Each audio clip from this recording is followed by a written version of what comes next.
সূরা কাহাফ কোন প্রেক্ষাপটকে কেন্দ্র করে নাজিল হয়েছে শোনেন।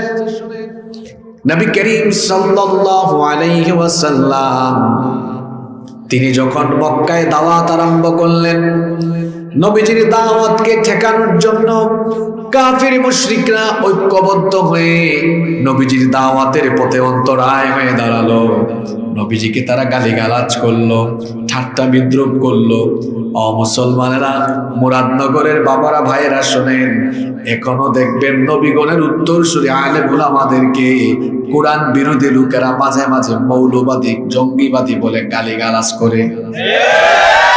এই সকল গালিগালাজ নতুন কোনো বিষয় নয়।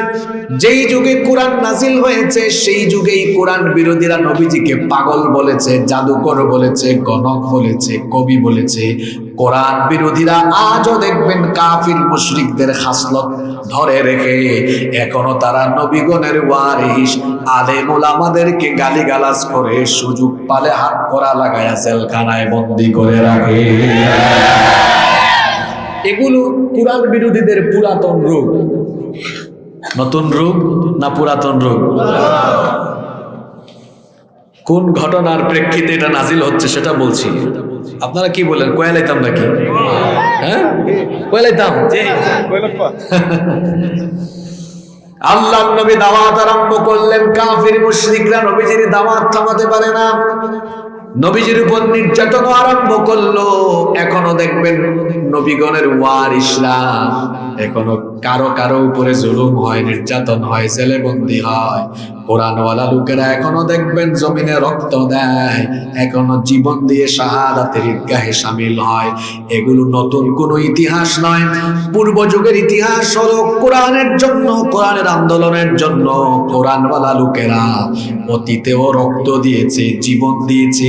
কোরআনওয়ালা লোকেরা প্রয়োজনে রক্ত দিবে, জীবন আরো দিবে, তাও জালিমের সামনে তারা মাথা নত করবে না।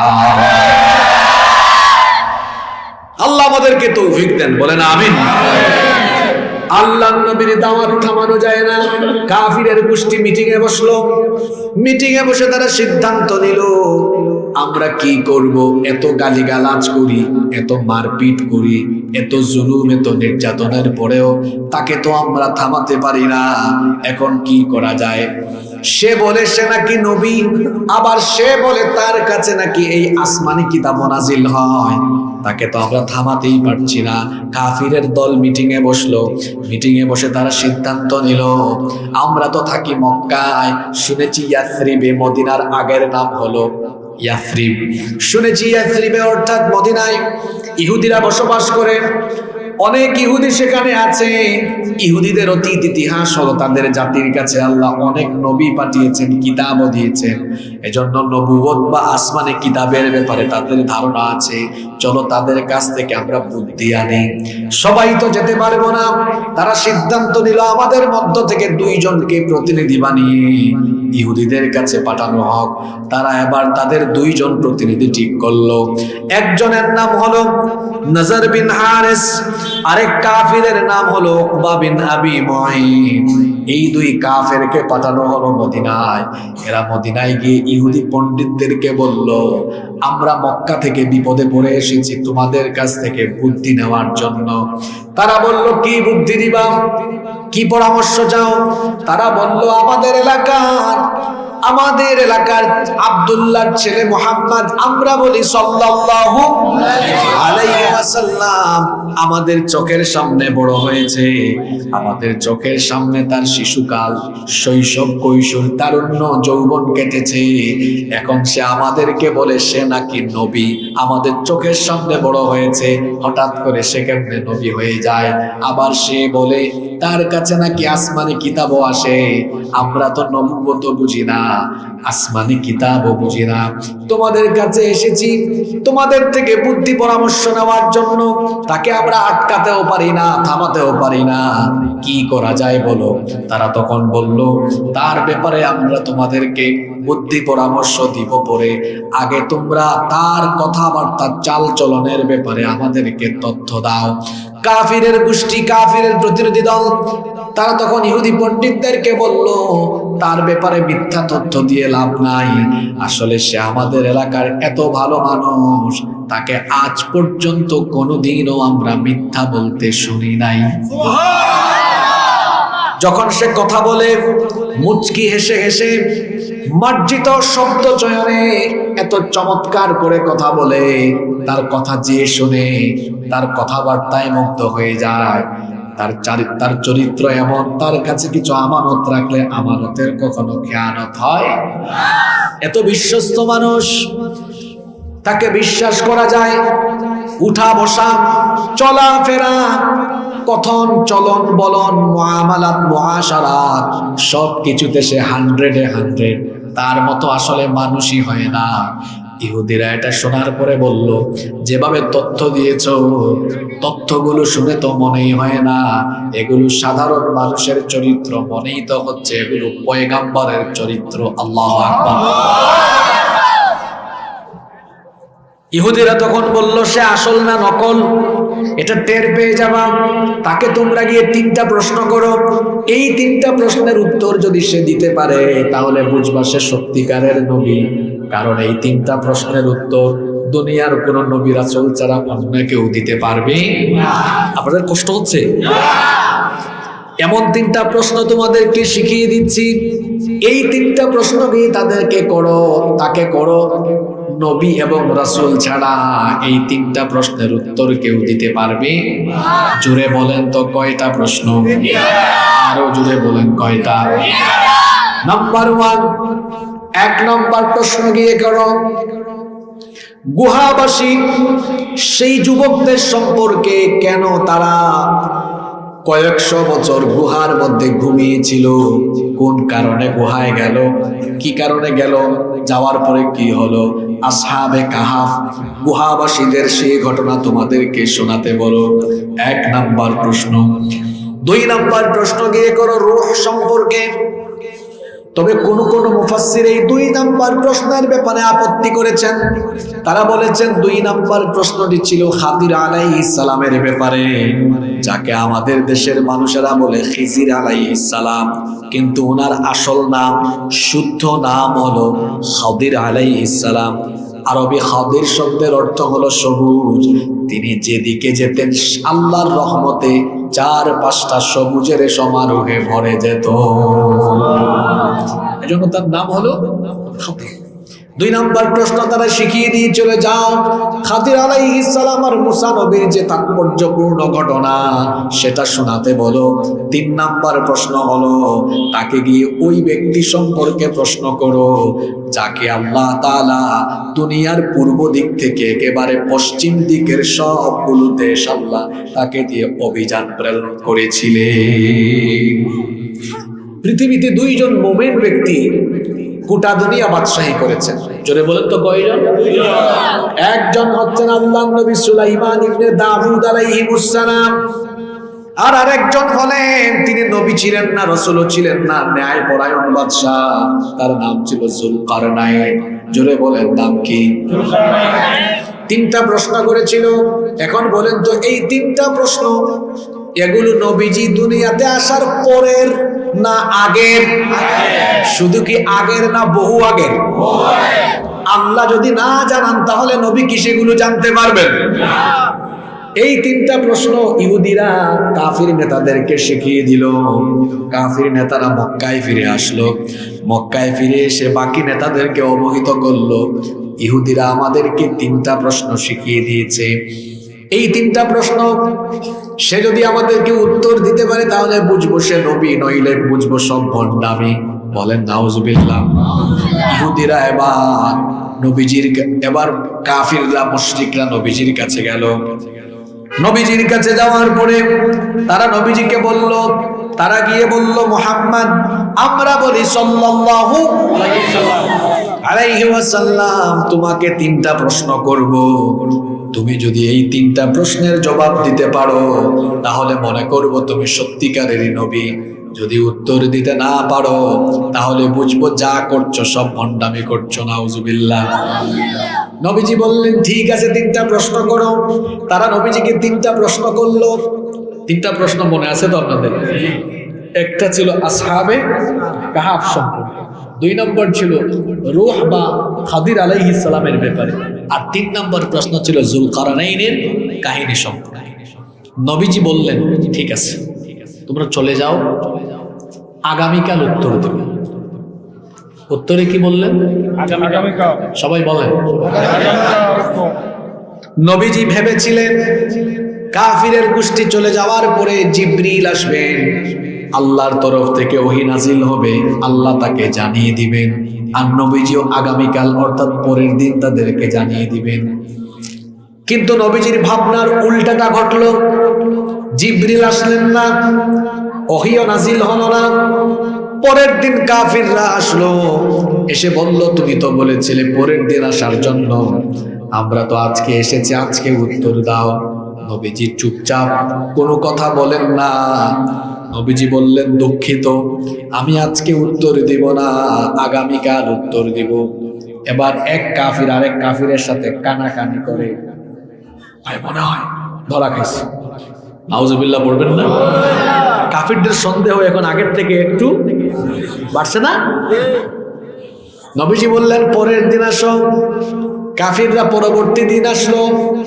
পরবর্তী দিন কয় নাম্বার দিন? কয় নাম্বার? 3 নাম্বার দিন।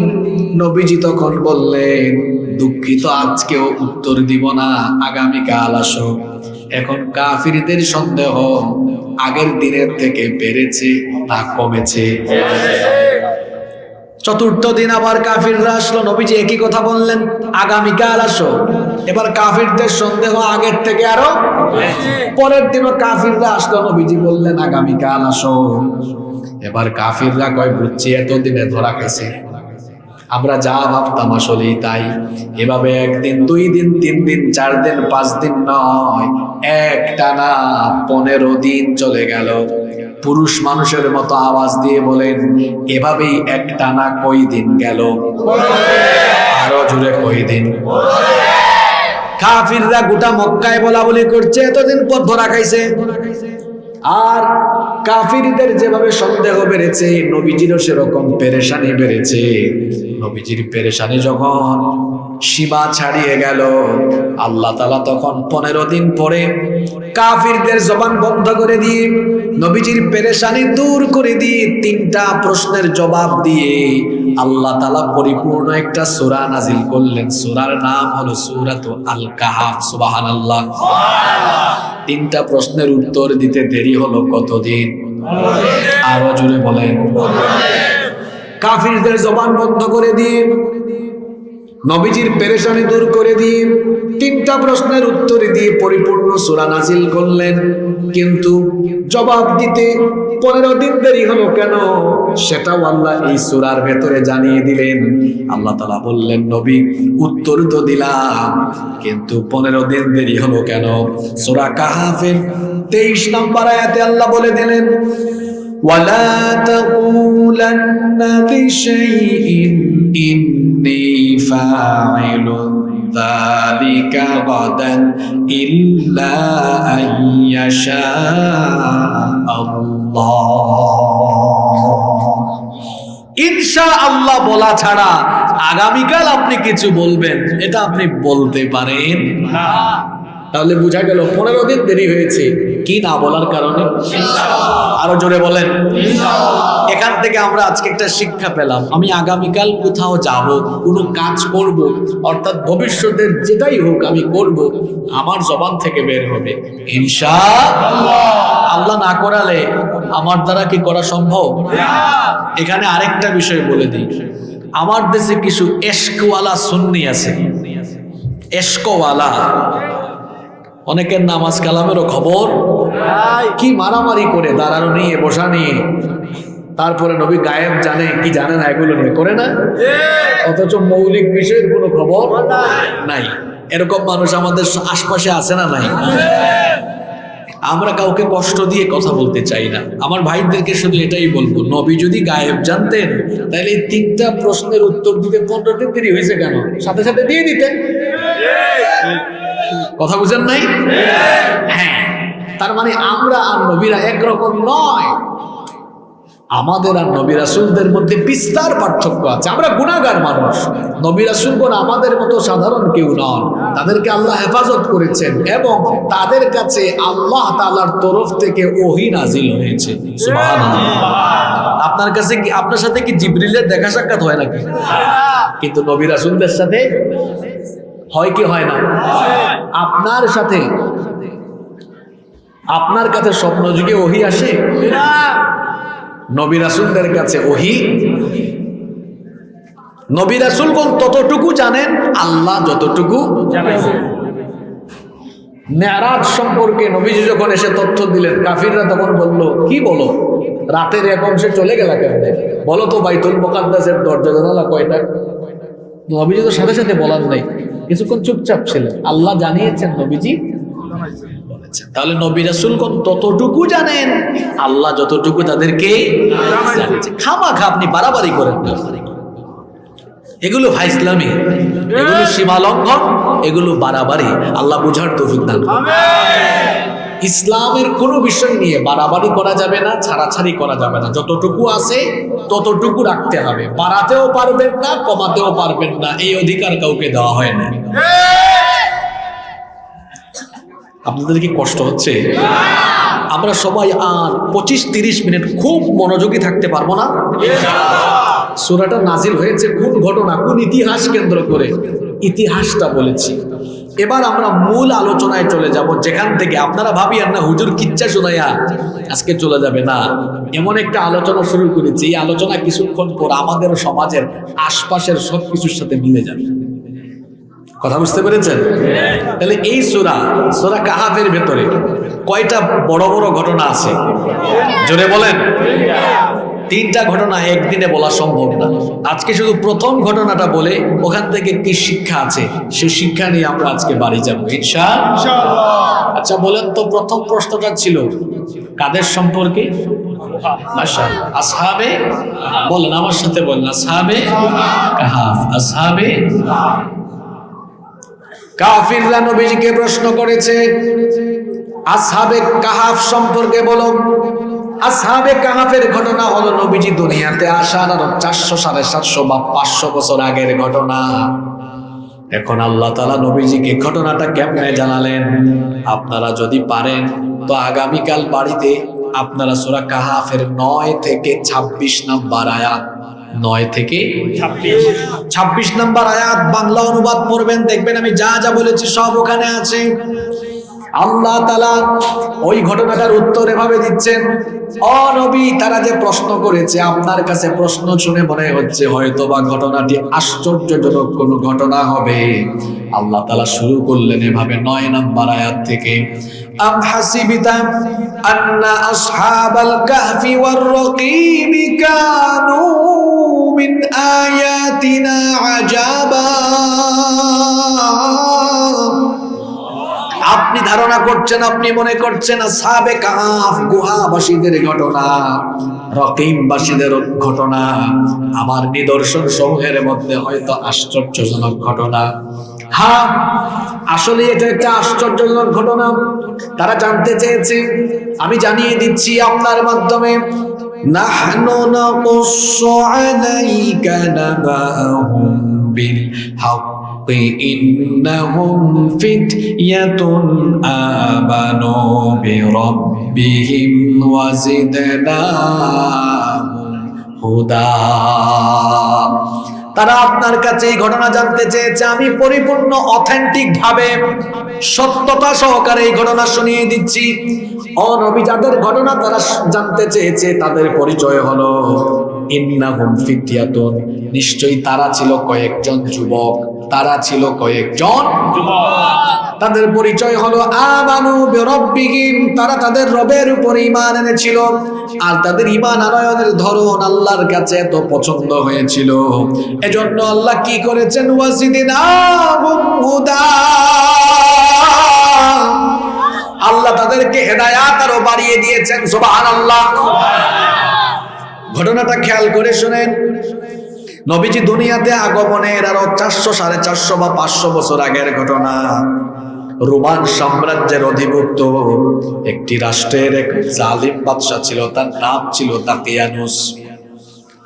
সেই দাকিয়ানুস বাদশা অত্যন্ত জালিম ছিল। তার গোটা রাষ্ট্রে এসে জুলুমতন্ত্র, স্বৈরতন্ত্র আরম্ভ করেছিল। স্বৈরাচারী মনোভাবের ছিল। এখনো গোটা দুনিয়ার বহু জায়গায় স্বৈরাচার আছে না নাই? স্বৈরাচারদের খাসলত হলো নিজের মতের বিরুদ্ধে, নিজের আইনের বিরুদ্ধে গেলেই মানুষের উপরে হিংস্র আয়নার মতো ঝাঁপিয়ে পড়া। এগুলো ভালো শাসকের বৈশিষ্ট্য নয়, এগুলো হলো স্বৈর শাসকের নমুনা। দাকিয়ানুস নামক ওই জালেম বাদশা, সে তার গোটা রাষ্ট্রে এমন নিয়ম করেছিল, তার দেশে যদি কেউ ঈমান আনতো বা তাওহীদবাদী হয়ে যেত, তার উপরে সে হিংস্র হায়নার মতো ঝাঁপিয়ে পড়তো, নির্যাতন করত, মেরে ফেলতো। গোটা রাষ্ট্রে পৌত্তলিকতা বাধ্যতামূলক ছিল। সবাইকে দিয়ে শিরক করাতো, জনগণকে শিরক করতে বাধ্য করত। দাকিয়ানুস নামে এখন কেউ নাই, কিন্তু তারই স্বভাবের এমন শাসক এখনো গোটা দুনিয়ার আনাচে কানাচে ছড়িয়ে ছিটিয়ে আছে। জনগণ চায় না, মুসলমান চায় না, এরপরেও জোর জবরদস্তি করে মুসলমানদের সমাজে এমনকি শিক্ষা কারিকুলামে, বই পুস্তকে, পাঠ্য বইয়ের ভেতরেও শিরকি বিষয় ঢুকায়া দেয়। এই দাকিয়ানুস গোটা দেশের মানুষকে শিরক করতে কি করত? বাধ্য করত, করতেই হবে। কারণ তার শাসন আমলে একদিন, বছরে একদিন এক জায়গায় মেলা হতো। জোরে বলেন তো, কি হতো?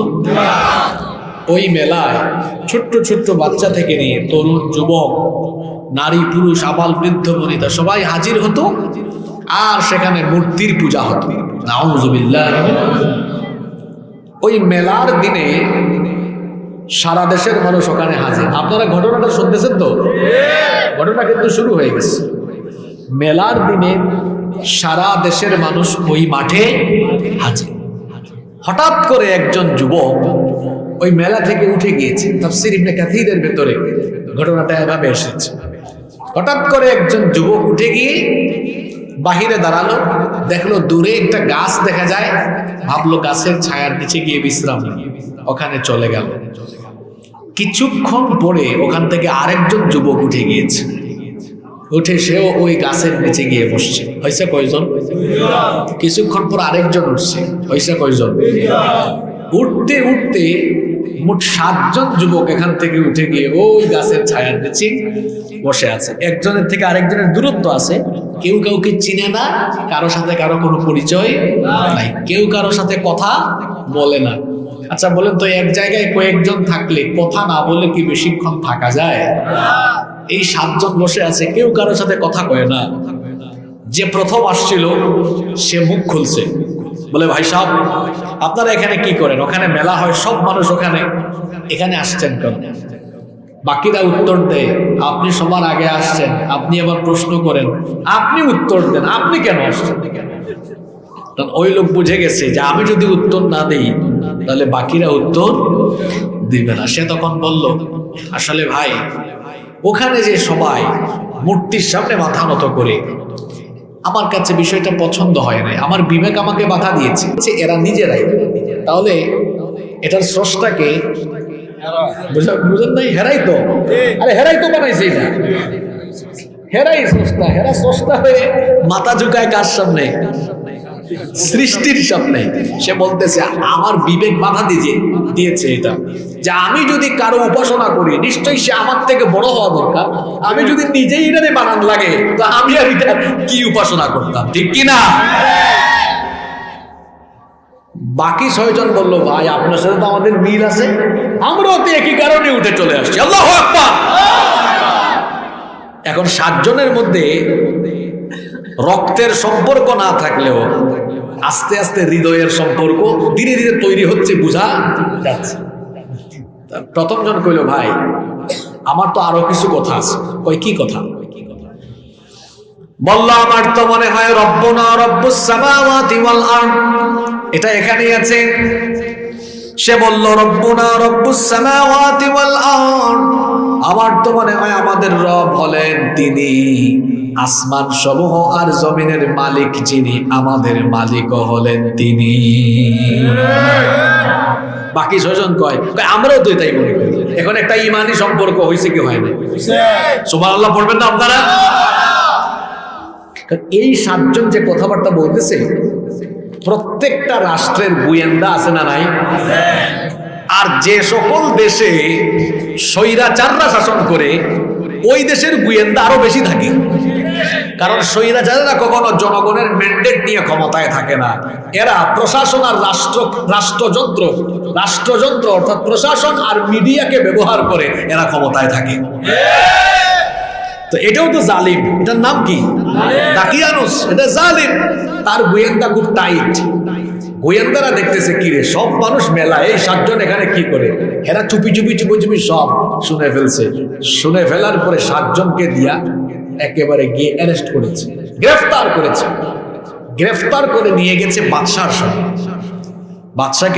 বাদশা সবকিছু শুনেছে। শোনার পরে বাদশা বলল, এই তোরা আমার নির্বাচনী এলাকায় নাকি আমার মতের বিরুদ্ধে যাস? হ্যাঁ, তোরা নাকি এখানে একত্ববাদী রবের ইবাদত করিস, তোরা নাকি আমাদের কর্মকাণ্ডকে জাহেলিপনা বলেছিস। বাদশাহ জিজ্ঞেস করছে কাদেরকে? যুবক ছেলেরা কোথায়, কথা বলে না কেন?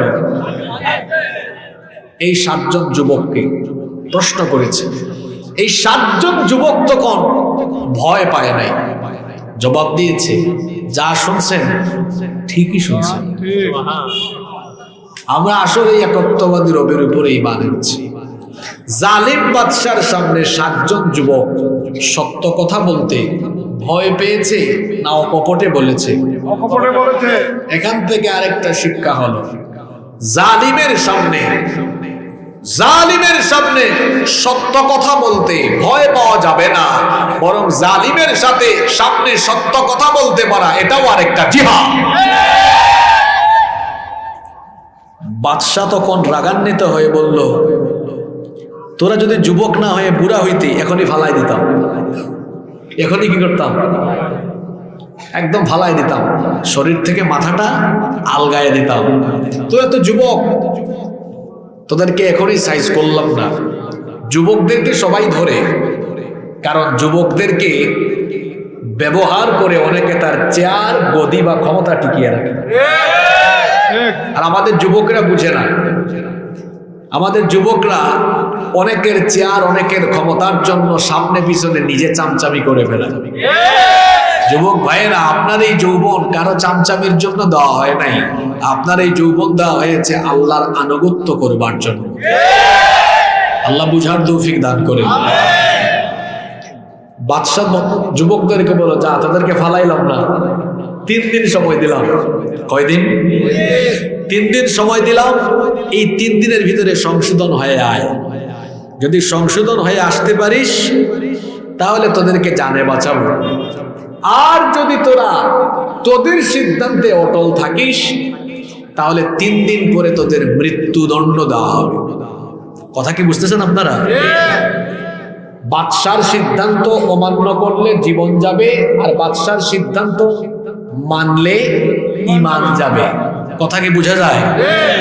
পড়ছেন সিফায় এখন, বাদশার সিদ্ধান্ত মানলে কি নাই? ঈমান নাই, না মানলে জীবনও নাই। যাবে কোন দিকে তারা? এখন এই যুবকরা বের হয়ে গেছে। কষ্ট হচ্ছে নাকি আপনাদের? যুবকরা বের হয়ে কথা বলছে, আচ্ছা কি করব আমরা, মহা মুসিবতে বললাম। বাদশার কথা মানলে আমাদের ঈমান যাবে, না মানলে জীবন যাবে, কি করব আমরা? তখন 7 জন যুবক মনে মনে সিদ্ধান্ত নিল, আমরা তো দুনিয়ার সবকিছু ছেড়ে দিতে পারি, কিন্তু ঈমান আমরা ছেড়ে দিতে পারি না। কিন্তু আবার ঈমানের উপর থাকতে গিয়ে গোটা দেশের বিরুদ্ধে তো লড়াই করতে পারবো না, কারণ আমরা 7 জন একদিকে, গোটা দেশ আর একদিকে।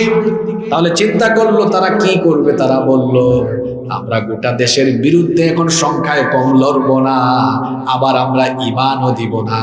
প্রয়োজনে আমরা আমাদের ঘর বাড়ি, ভিটা মাটি, ব্যবসা বাণিজ্য, পরিবার পরিজন সকল কিছু ছেড়ে দিয়ে হিজরত করব, তাও আমরা ঈমান হারা হব না। আল্লাহু আকবার। এর নাম ইমান। ইমানের জন্য সব ছেড়ে দিবে, ইমান ছাড়বে। আল্লাহ এমন ইমান আমাদেরকে দান করুন। এবার এই 7 জন বললো চলো আমরা অজানা কোনো উদ্দেশ্যে চলে যাই। এবার যাচ্ছে যাচ্ছে হাঁটতেছে, হঠাৎ করে কুকুর তাদের পিছনে এসেছে। এই কুকুরের কথাও এখানে এসেছে। এই কুকুর পিছু ধাওয়া করছে, 7 জন যুবক কুকুর তাড়ায়, এই যা যা। আর কুকুরকে তাড়ায়, কুকুর আর যায় না, কুকুর আরো আসে, আবার আসে, কিন্তু কুকুর যায় না। 7 জন সিদ্ধান্ত হলো, বুঝছি কুকুর এটা আমাদের সঙ্গে হয়তো হতে চায়, চলো এটাকেও আমরা আমাদের সাথে বানিয়ে আমাদের সাথে নিয়ে চলি। সুবহানাল্লাহ। আর 7 জনের সাথে কে যাচ্ছে? হাঁটতেছে তো, আপনারা শুনতেছেন তো? খুব আশ্চর্যজনক কাহিনী আসতেছে সামনে, মনোযোগ আছে তো সবার? হাঁটতে হাঁটতে হাঁটতে হাঁটতে ক্লান্ত হয়ে গেছে। কতক্ষণ হাঁটা যায় বলেন তো? এখন যাচ্ছে বিরাট এক পর্বতমালার পাশ দিয়ে। এই পর্বতমালার মুখে একটা বিরাট গুহা ছিল, অনেক বড় একটা। 7 জন পরামর্শ করলো, যেহেতু ক্লান্ত হয়ে গিয়েছি চলো গুহার ভিতরে যাই। গুহার ভেতরে গিয়ে কিছুক্ষণ বিশ্রাম নেই। তারা গুহার ভেতরে ঢুকলো। গুহার ভেতরে ঢোকার পরে তারা এবার বিশ্রাম নেওয়ার আগে আল্লাহর কাছে তখন আবেদন জানালো, আল্লাহর কাছে দোয়া করে তারা 2টা জিনিস আল্লাহর কাছে চাইলো। কথা বুঝে থাকলে সবাই জোরে আওয়াজ করে বলেন, তারা গুহার ভেতরে গিয়ে বিশ্রামের আগে আল্লাহর কাছে কয়টা জিনিস চাইলো? কথাটা আল্লাহ সূরা কাহফের শুরুতেই উঠাইয়া দিয়েছেন। আল্লাহ তাআলা 10 নম্বর আয়াত থেকে বলছেন, إذ أوى الفتية إلى الكهف فقالوا ربنا آتنا من لدنك رحمة وهيئ لنا من أمرنا رشدا। ভালো করে শুনেন, 2টা দোয়া। কয়টা দোয়া করেছে? 2টা। 1 নম্বরে দোয়া করেছে রব্বানা আতিনা মিন লাদুনকা রাহমা, হে আমাদের রব তোমার তরফ থেকে আমাদেরকে রহমত দাও। কারণ আমরা এমন পরিস্থিতিতে এলাকা থেকে চলে এসেছি, পেরেশানি আছে, আমাদের টেনশন আছে, দুশ্চিন্তা আছে। তো দুশ্চিন্তা, পেরেশানি, টেনশন সব দূর করে দিয়ে আমাদের উপর রহমত দাও। 2 নম্বরে তারা চেয়েছিল ওয়াহাইয়্যি লানা মিন আমরিনা রাশাদা, আর আমাদের কাজ সহজ করে দাও। কয়টা দোয়া করেছে? এই যুবকদের ঈমান আল্লাহর কাছে এত পছন্দ হয়েছে, 2টা দোয়া আল্লাহ কবুল করেছেন। সুবহানাল্লাহ। আচ্ছা, 1 নম্বরে তারা কি চেয়েছে? মাশাআল্লাহ, বলেন কি চেয়েছে? আল্লাহ কয়, যা এমন রহমত তোদেরকে দিলাম। পরের আয়াতে আল্লাহ বলছেন, فضربنا على آذانهم في الكهف سنين عددا। রহমত চেয়েছিস, যা এমন রহমত দিলাম, তোদের 2 কান আমি আল্লাহ বন্ধ করে দিই, কয়েকশো বছরের জন্য তোদেরকে আরামের ঘুম পাড়িয়ে রাখলাম। খালি সুবহানাল্লাহ বললে হবে না, এখানে একটা বিজ্ঞানময় তথ্য জেনে নেন। এরা চাইছে রহমত, কারণ বলবেন হুজুর চাইলো রহমত, আল্লাহ তো দিলেন ঘুম। ঘুমের চেয়ে বড় রহমত আর আছে? অনেক মানুষের টাকা আছে, পয়সা আছে, ক্ষমতাও আছে, রাতের বেলা তার খাটের এই পাশ থেকে ওই পাশে ঘোরাঘুরি করে, ঘুম নাই। ঘুম আসবে কেমনে? খায় তো আলগা পয়সা। আলগা পয়সা বুঝেন? মানুষের মাল খায়, সুদ খায়, ঘুষ খায়, চুরি করে, ডাকাতি করে। আলগা পয়সা খাইলে কি এই হারাম পয়সা খাইয়া হারাম শরীর নিয়া রহমতের ঘুম পাবে? তো এটা হারাম খোর। আরেকজন রিক্সা চালায়, সারাদিনে ইনকাম করছে 500 টাকা, বাজারও করতে পারে নাই। বাড়িতে গিয়ে বউকে বলে, কি গো বউ, কিছু আছে নাকি? কয় বাজার সাজার তো নাই, ঘরে কয়টা আলু আছে আর ডাল আছে। কয় অসুবিধা কি, আলু সিদ্ধ করে ভর্তা বানাও আর ডাল একটু করে ফেলো। আলু ভর্তা আর ডাল ভাত খেয়ে দেখা যায় এশার নামাজের পরে খালি শুইছে, শুয়ার পরে ওর টাকা নাই, পয়সা নাই, ক্ষমতা নাই, ওর ঘুম আছে কেন? কারণ ও তো আলগা পয়সা খায় না।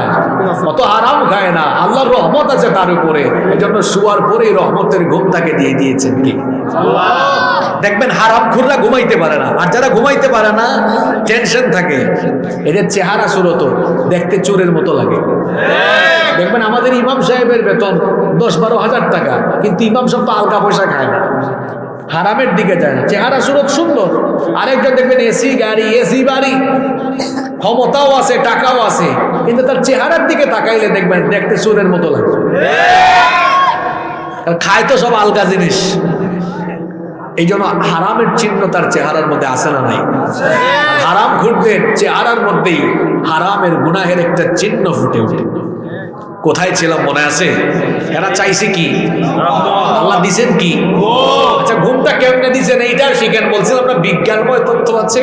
আল্লাহ বলছেন ফাদারাবনা আলা আযানিহিম, দুই কান বন্ধ করে ঘুম পাড়িয়েছে। আসেন তো, এখানে দুই কান বন্ধ করার কথা কেন বলা হয়েছে? আমরা যখন রাতের বেলা ঘুমাই সবার আগে আমাদের কি ঘুমায়? চোখ বন্ধ হয়, কিন্তু কান তখনও ঘুমায় না। এজন্য দেখবেন একটু তন্দ্রা ভাব, এটাকে আপনারা আঞ্চলিক ভাষায় কি বলেন? ঝুলানি। আমার বাড়ি তো সিলেট, আমরা সিলেট হয় উঙ্গানি। ঠিক আছে না? জি হয়, উঙ্গানি হয়। তো দেখবেন সে যখন ঝুরুনি দেয় এরকম চোখটা বন্ধ হয়ে গেছে, যেমন এখনো অনেকজন জীবন একটা এক্সাম্পল, ভয় পাইয়েন না। তার মানে চক্ষু বন্ধ হয়েছে, কান বন্ধ। এজন্য দেখবেন মাঝে মাঝে ঘুমানোর পরে বিকট আওয়াজ শুনলে ভয়ের চোটে দেখবেন এটা ওই সামনে হবে, বৈশাখ মাস আসবে, ঘুমের মধ্যে আছে কাল বৈশাখে জোরে ওই যে নোয়াখালীতে বলে বজ্রপাতকে ঠাডা পড়ছে, আপনারা কি বলেন? ভাই ঠেডা মারলে দেখবেন হু হু হু করে।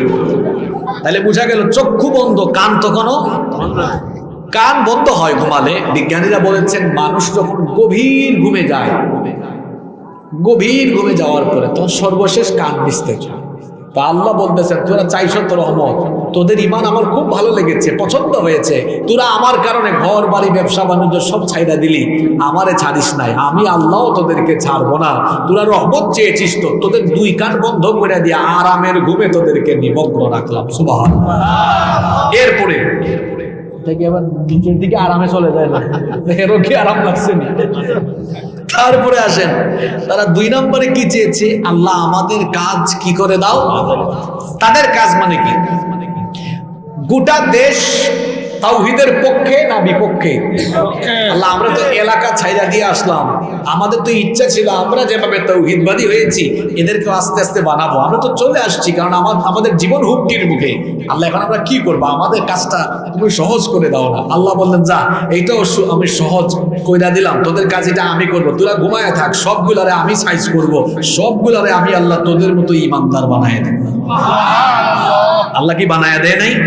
বলছিলাম না আজকে আশ্চর্য ঘটনা শুনবেন, এখন সেই আশ্চর্য কথা আরম্ভ হচ্ছে। আপনাদের মনোযোগ আছে তো?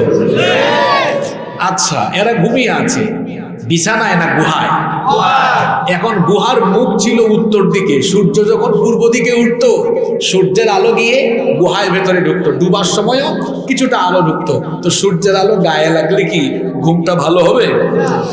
আল্লাহ তাআলা বললেন যা, তোদের ঈমান পছন্দ হয়েছে আমার কাছে, তোরা রহমত চাইছিস তো, আমি সূর্য উঠানোর সময় ডান দিকে কাত করে উঠাবো, ডুবানোর সময় বাম কাত করে ডুবাই দিব, যাতে তোদের গায়ে সূর্যের আলো না লাগে।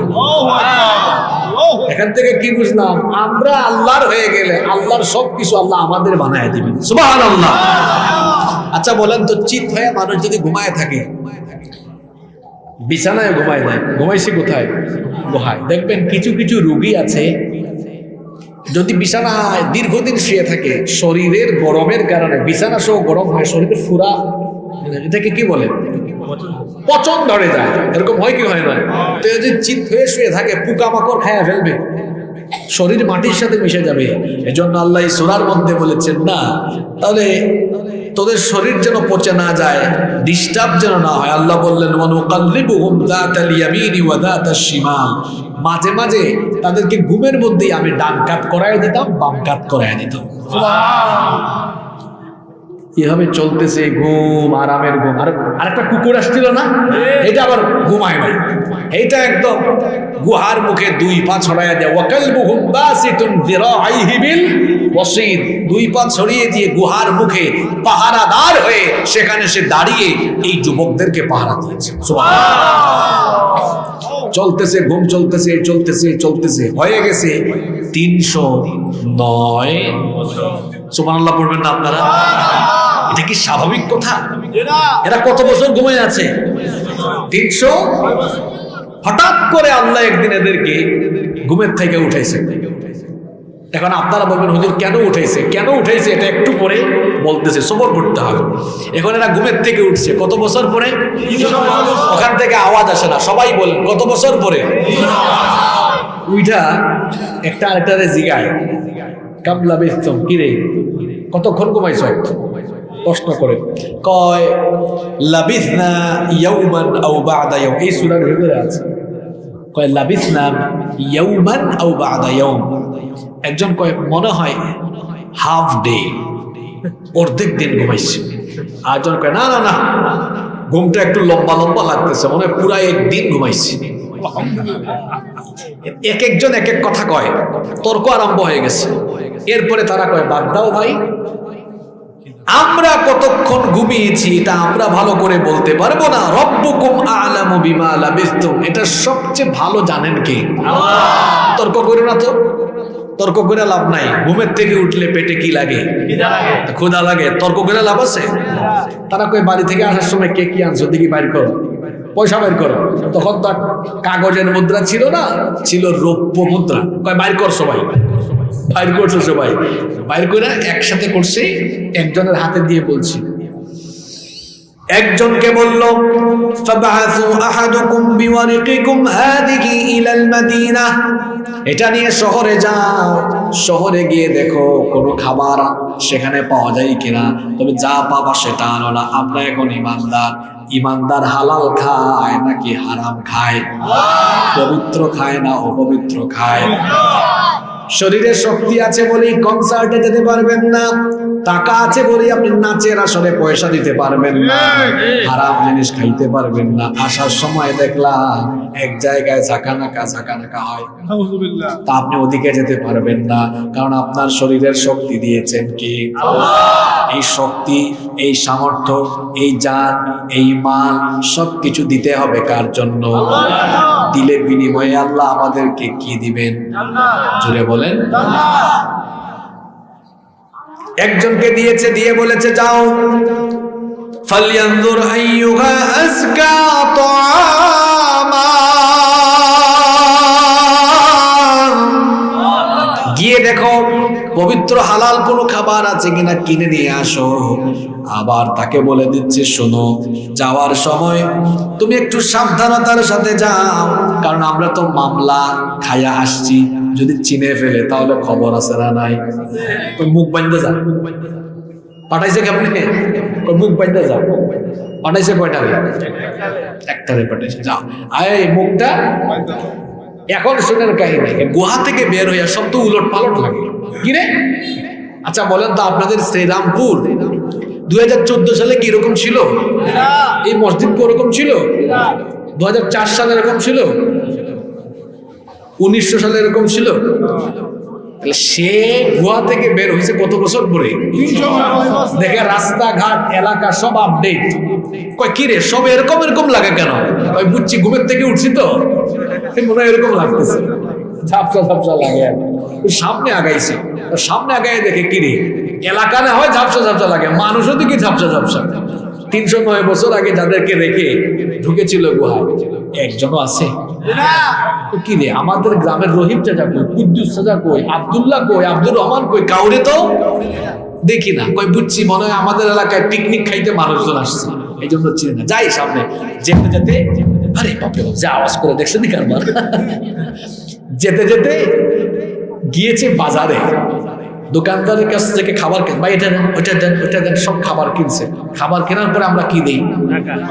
ওই সময় তো কাগজের পয়সা ছিল না, টাকা ছিল না, ছিল কি? রৌপ্য মুদ্রা। খাবার দাবার নিয়ে রৌপ্য মুদ্রা দিয়ে বেচারা চলে যাচ্ছে। দোকানদার বলে এই কই যাও, তোমার জিনিস নিয়ে তুমি যাও, আমার জিনিস দাও। কই দিছি না? কি দিছ এগুলো? এদিকে আসছে। কি দিছ? কয় কেন? মুদ্রা দিয়েছি, যা নিয়েছি দিনার দিরহাম তো দিয়ে দিয়েছি। মাথা পাগল হয়েছে তোমার? তুমি এত আগের এই জিনিস পাইছো কোথায়? নিশ্চয় তুমি চোর, চুরি করছো কোথাও থেকে। মনে হয় কোনো জাদুঘরে ঢুকে চুরি করছো, নইলে তুমি কোথাও গুপ্তধন পেয়েছে। ধরি না আপনি হাগল হয়েছেন, আমাদের জিনিস, আমার টাকা আমি আপনাকে দিয়েছি, চুরি করব কেন? আমাকে কি চোর লাগে? আমি চোর না, আর আমি কোনো গুপ্তধনও পাই নাই। সত্যি করে বলো, নইলে কিন্তু কোতোয়াল ডাকবো। ডাকেন গিয়া। কোতোয়াল মানে হলো এখন যেমন মেম্বার সাহেব, চেয়ারম্যান সাহেব আছেন না, এলাকার সরকারের স্থানীয় প্রতিনিধি, তো ওই সময় নগরের প্রধানকে বলা হতো কোতোয়াল। কোতোয়াল আসছে, আসে কয় কিরি তুই এত বছর আগের জিনিস পাইছো? কয় কি এত বছর আগের জিনিস? কয় সত্যি করে বলো। কয় সত্যি বলছি, এটা আমাদের টাকা। এখন তো স্বীকার করে না, খবর দিয়েছে বাদশার কাছে। বাদশাহ অবাক, কি বলো এত বছর আগের মুদ্রা পেয়েছে কেমনে? বাদশাহ এসেছে। বাদশাহ আসার পরে কয়, এই আমার কোতোয়ালের সাথে, প্রথমে দোকানদারের সাথে, পরে কোতোয়ালের সাথে ফাইজলামি করছস। এখন আমি কিন্তু বাদশাহ আসছি, ফাইজলামি করবি না, যা সত্য সেটা বল। কি এর বাদশাহ? কি বলে? কি এর বাদশাহ? বাদশার আশেপাশের লোকজন বলে, দেখছো কারবা, দোকানদারের সাথে ফাইজলামি করছে তো করছে, কোতোয়ালের সাথেও করছে। এখন বাদশাকে বলো কি এর বাদশাহ? হ্যাঁ তো ঠিক, কিন্তু মানুষ তো ঠিক না। মানুষজন বলতেছে, তুমি বাদশাকে নিয়ে বেয়াদবি করো, মহামান্য বাদশার সাথে তুমি বেয়াদবি করছো, উনি তো আমাদের বাদশা। কই উনি বাদশা না, বাদশাকে চিনি, বাদশার সাথে আমার ঝামেলা আছে। ওই বাদশার কারণেই তো আমি আজকে এই অবস্থা। এই অবস্থা মানে কয় আছে, বাদশার সাথে আমাদের 7 জনের ঝামেলা আছে। 7 জন মানে বাকিরা কই? কয় আছে তো। কোথায়? কয় আছে। কোথায়? কয় গুহায় আছে। এবার গিয়েছে কোথায়? গিয়ে বাকিদেরকে বললে, বাদশাহ এসেছেন, সত্য কথা স্বীকার করো তো, তোমরা এই রৌপ্য মুদ্রা পেয়েছে কোথায়? বাকি 6 জন কই, কি এর বাদশাহ? উনি কি বাদশাহ? উনি তো বাদশাহ না। পাবলিক ভাবতেছে কি রে এরা বলে কি? তখন এই 7 জন বললো, হ্যাঁ আমরা তো বাদশাকে চিনি, বাদশার সাথে ঝামেলা করেই তো আমাদেরকে মৃত্যুদণ্ড দিয়েছে বলেই তো আমরা এখানে এসেছি।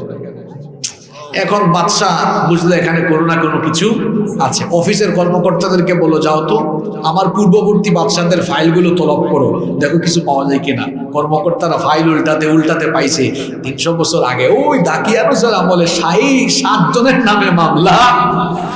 এরা ফাইলটা আইনা কয়, স্যার পাইছি তো। কি পাইছ? কয় 7 জনের নামে দাকিয়ানুস বাদশার মামলা ছিল, আর এই 7 জনকে হঠাৎ করে পাওয়া যায় না, এরা চলে গিয়েছে। বাদশা বলল, বুঝলাম, কিন্তু এই 7-8 জেনারেশন পরে, এই 309 বছর পরে এরা কোত্থেকে আসলো? এই তোরা 309 বছর ধরে গুহার ভিতরে কি করস? কই কি আর 309 বছর, একটু আগেই তো গুহায় ঢুকলাম, 1 ঘন্টা ঘুমাইছি আমরা। আল্লাহু আকবার বলেন। কি আর 309 বছর? একজন কয় মনে হয় কালকে ঘুমাইছি, আজকে উঠছি, নইলে সকালবেলা ঘুমাইছি বিকালবেলা। কি আর 309 বছর? বাদশা তখন বলে, কি রে কাহিনী কি? কয় তোমরা কি জানো যে বাদশার কারণে তোমরা এখানে এসেছো, ওই বাদশা আরো 300 বছর আগেই চলে গিয়েছে। তোমরা তো এখানে বহু বছর ছিলা, কয়েক শতাব্দী ছিলা। এখন আপনাদের প্রশ্ন হতে পারে, হুজুর এদেরকে আল্লাহ 309 বছর ঘুম পাড়ায় রেখেছেন, এরপরে হঠাৎ করে উঠাইছেন কেন? আপনাদের কি মনে হয় কোনো কারণ আছে না নাই? জোরে বলেন, কোনো কারণ আছে না নাই? কেন, কি কারণে আল্লাহ উঠালেন? এবার আল্লাহ জবাব দিচ্ছেন। ওই যে তারা 2 নম্বর একটা দোয়া করেছিল না, যে আল্লাহ আমাদের কাজ সহজ করে দাও। এরা ঘুমায় আছে, আর এই দিকেই 309 বছরের ভিতরে ওই রাষ্ট্রের সকল মানুষকে আল্লাহ ধাপে ধাপে ধারাবাহিকভাবে তাওহীদবাদী ইমানদার বানিয়ে দিয়েছেন। এরা ইমানদার হয়ে গেলেও রাষ্ট্রের, দেশের বেশিরভাগ মানুষ মরার পরে যে আরেকটা জীবন আছে, মরার পরে আল্লাহ আবার আমাদেরকে জীবিত করবেন, গোটা জীবনের হিসাব চাইবেন, আপনাদের বিশ্বাস হয়? সকলের বিশ্বাস হয়? আপনাদের বিশ্বাস হয়, কিন্তু হেদের বিশ্বাস। তো বাদশাহ, ওই জামানার বাদশাহ ছিলেন খুব পরহেজগার মানুষ। তিনি দোয়া করেছেন, আল্লাহ এমন কোন ঘটনা তুমি ঘটাও যে ঘটনা দেখে সবাই স্নানের মতো সাইজ হয়ে যাবে। বাদশার দোয়া আল্লাহ কবুল করছেন। কবুল করে আল্লাহ ঘটনাটা ঘটাইলেন কি, ওই যে এরা ঘুমিয়েছিল 309 বছর পরে আল্লাহ এদেরকে জাগাইলেন। কেন? আল্লাহ উত্তর দিচ্ছেন, وَكَذَلِكَ أَعْثَرْنَا عَلَيْهِمْ لِيَعْلَمُوا أَنَّ وَعْدَ اللَّهِ حَقٌّ وَأَنَّ السَّاعَةَ لَا رَيْبَ فِيهَا।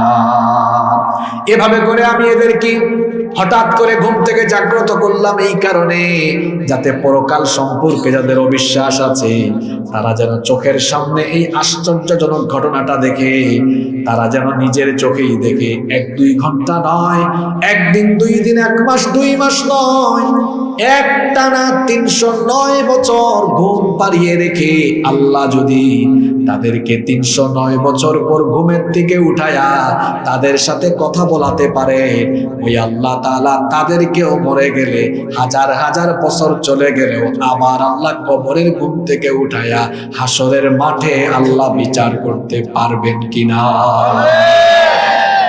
এই পুরা কাহিনী আল্লাহ বর্ণনা করেছেন, বোঝাতে চাইলেন আখিরাত বলতে একটা কিছু আছে না নাই? আপনাদের কষ্ট হচ্ছে? এবার আমি 1 মিনিটে আজকের এই সূরা কাহাফের এই ক্ষুদ্র আলোচনা থেকে আমরা 4টা শিক্ষা নিয়ে বাড়ি যাবো আজকে। কয়টা? 1 নম্বর শিক্ষা হলো ভবিষ্যতের কোনো কিছুর জন্য আমরা বলবো কি ইনশাআল্লাহ, বলবেন তো সবাই? 2 নম্বর শিক্ষা হলো সবকিছুর সাথে আপোষ হতে পারে, শিরকের সাথে কোনো আপোষ নাই। শিরক কবিরা গুনাহের মধ্যে সবচেয়ে বড় কবিরা গুনাহ কি? জোরে বলতে হবে। আপনাদের এলাকা বড় ডেঞ্জারাস, এখানের আশপাশে বহু শিরকি কর্মকাণ্ড হয়। শিরকের গুনাহ সবচেয়ে ছোট গুনাহ না বড় গুনাহ? যে ব্যক্তি শিরক করে সে সরাসরি আল্লাহর উপর জুলুম করে। এজন্য লোকমান হাকিম তার ছেলেকে বলেছেন, ইন্না শিরকা লা যুলমুন। আমি যে এই 1 ঘন্টা আলোচনা করলাম, কোন বাবার কিচ্ছা বলছি না, কোন সাপ বেগুনের কিচ্ছা বলেছি না, হ্যাঁ কিছু কিচ্ছা বলেছি, কিন্তু সরাসরি অথেন্টিক ফ্রেশ কিচ্ছা। কোথা থেকে বলেছি? কোরআন থেকে। এগুলো আমার বাপেরও না, আমার দাদারও না, সরাসরি ঘটনাগুলো আল্লাহ তাআলার বয়ান করা। সুবহানাল্লাহ। কিছু মানুষ আছে সারা রাত ওয়াজ হয়, ঘন্টার পর ঘন্টা, লক্ষ লক্ষ টাকা খরচ করে আপনাদের এই অঞ্চলে ওয়াজ হয়, কিন্তু বাপ দাদার কিচ্ছা বলতে বলতেই সারা রাত চলে যায়। আছে না নাই? আমাদেরকে সতর্ক থাকতে হবে। আমরা কারো অন্ধ ভক্ত হব না, অন্ধ অনুসারী হব না, আমরা হব কুরআন সুন্নাহর অনুসারী, হক্কানি রব্বানি উলামায়ে কেরামের অনুসারী। যারা কুরআন সুন্নাহ থেকে কথা বলে আমরা তাদের সাথে আছি, ঠিক কিনা বলেন? শিরকের সাথে কোনো আপোষ।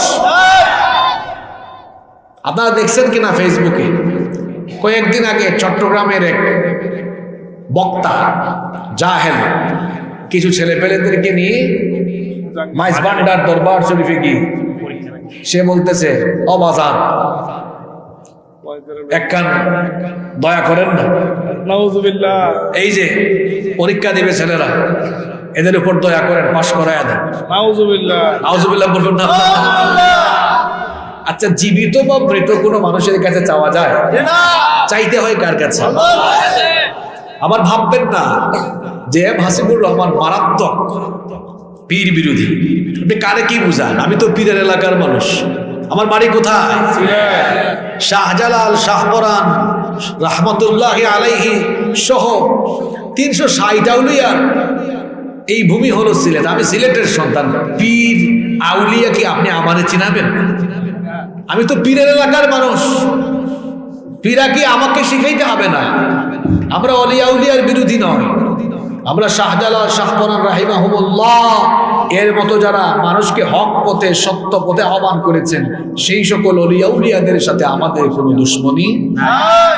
আমাদের সমস্যা হলো যারা পিরাকির বেশ ধরে পিরাকির নাম নিয়ে যারা ব্যবসা করে, ভণ্ডামি করে, মাজারের নামে ব্যবসা করে যারা মানুষকে ধোঁকা দেয়, পথভ্রষ্ট করে, তাদের সাথে আমাদের কোনো সম্পর্ক।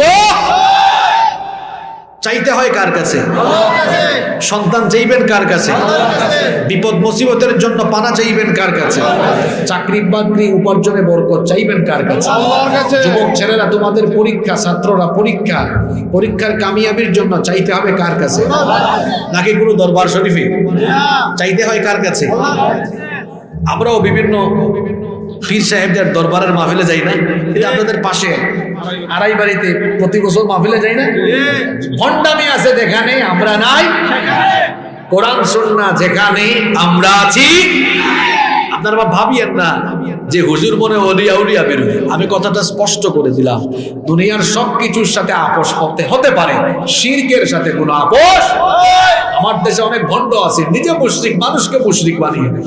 এ ধরনের মুশরিকদের থেকে আমাদেরকে হেফাজতে থাকতে হবে। পুরুষের চেয়ে নারীরা বেশি কাঙ্গাল, আর ভণ্ড পীরের দরবারে পুরুষের চেয়ে নারী থাকে বেশি। ঠিক কিনা বলেন? একজন আলেম সে কি নারীদেরকে কাছে নিয়ে ঘেঁষাঘেঁষি ঠেলাঠেলি করবে, না পর্দা মেইনটেইন করবে? পর্দার শিক্ষা দীক্ষা দিবে। কিন্তু অনেক জায়গায় আছে উরুসের নামে নারী পুরুষের ঢলাঢলি, মাখামাখি আছে না নাই? নারী পুরুষ যেখানে ফিতনা আছে, নারী পুরুষ এক জায়গায় থাকবে আর ফিতনা হবে না, এমনটা কি হতে পারে? সুতরাং এ ধরনের ভণ্ডামি থেকে নিজেকে হেফাজত রাখতে হবে। এই কথা মনে রাখতে হবে। আজকের আলোচনা থেকে শিক্ষা নিচ্ছি আমরা। 1 নাম্বার ঈর্ষা, 2 নাম্বার সবকিছুর সাথে আপোষ হবে, শিরকের সাথে কোনো আপোষ। 3 নাম্বার শিক্ষা, অন্যায়ের সাথেও কোনো আপোষ নেই, জালিমের সাথে কোনো আপোষ, জালিমের সাথে উপরে উপরে তলে তলে কোনো আতাত নাই। যুবকদেরকে ধরে নিয়ে গেছে বাদশার সামনে। যুবকরা তো চাইলে জানের ভয়ে বাদশার সামনে একটু নত হয়ে যেতে পারত, হয়েছে? আল্লাহওয়ালা লোকেরা জালিমদের রক্তচক্ষুকে উপেক্ষা করে না। জালিমরা যদি বলে তোদেরকে ফাঁসি দিয়া দিব, অসুবিধা নাই, আল্লাহওয়ালা লোকেরা তখন বলে ফাঁসি দিবা, তোমার ফাঁসির রশি এইটাকে স্যান্ডেলের জুতার ফিতার মতো আমরা মনে করি। ঠিক কি না? আজকের আলোচনা থেকে 3 নাম্বার শিক্ষা নিব, ইমানের পথে চলতে গিয়ে জালিমদের রক্তচক্ষুকে আমরা ভয় করব না। ইমানের পথে থাকতে গিয়ে রক্ত নয়, প্রয়োজনে জীবন দিব, তাও বাতিলের সামনে, জালিমের সামনে আমরা মাথা নত করব না। কয়টা শিক্ষা বললাম? আমাদের দেশে অনেক জায়গায় ওয়াজ প্যান্ডেলে থাকে, বাড়িতে যায় না। আজকে যাবে তো? 4 নাম্বার শিক্ষা হলো আখিরাত আছে। আমার এই জীবন শেষ জীবন, আমি যে কোনো মুহূর্তে মারা যাব। এখনই মারা যেতে পারে, রাতেই চলে যেতে পারে, সকালবেলা আমার দাফন হতে পারে, আগামীকাল জীবনের শেষ দিন হয়ে যেতে আমাকে গিয়ে আল্লাহর সামনে জবাব দিতে হবে। আমার আল্লাহ আমার সব বিষয়ের হিসাব চাইবে। আপনারা সবাই জবাব দেন তো, কারো অন্তরে যদি এই ভয় থাকে আল্লাহর সামনে আমাকে হাজির হয়ে সব জিনিসের হিসাব দিতে হবে, ও নামাজ ছাড়বে? ও সুদ খাবে? ঘুষ খাবে? বদমাইশি করবে? অন্যায় করবে? গুনাহ করবে?